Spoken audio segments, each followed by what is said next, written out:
Bonjour, on se réveille ce matin avec une nouvelle qui nous vient de Brazzaville. À l'hôpital de Talangayi, des médecins auraient refusé de soigner un jeune de 22 ans arrivé en urgence, l'anus bousillé.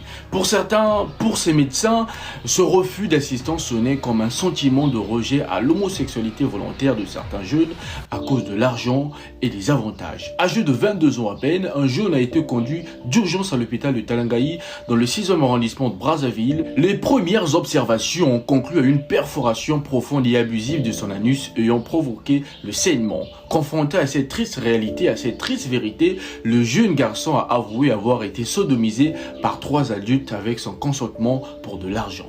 Ce jeune qui répond au nom de Leslie, a avoué au médecin être dans une relation sentimentale homosexuelle avec un homme de 36 ans, cadre dans une banque qui serait marié à une femme. Cet homme lui aurait proposé une partouze avec 2 de ses amis disposés à lui payer pour la circonstance une somme de 200 000 francs. Une proposition que le jeune garçon a trouvée alléchante après les assurances de son amant qui lui paye des études depuis un certain temps. C'est dans une villa non loin de Kebana Virage à Talangayi que la partouze a eu lieu après une partie d'alcool et de drogue. À en croire toujours ce jeune garçon, contrairement à son amant, ses 2 amis ont appliqué l'aphrodisiaque Enkourou qui maintient en érection le pénis durant des heures.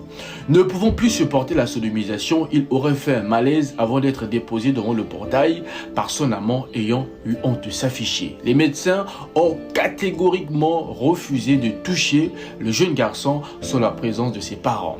Pour l'un des médecins, il était important que sa famille sache dans quoi leur fils est mis. Oyokindo kite, kobebisa bana, yabaninga, nabonyarma, yaboye.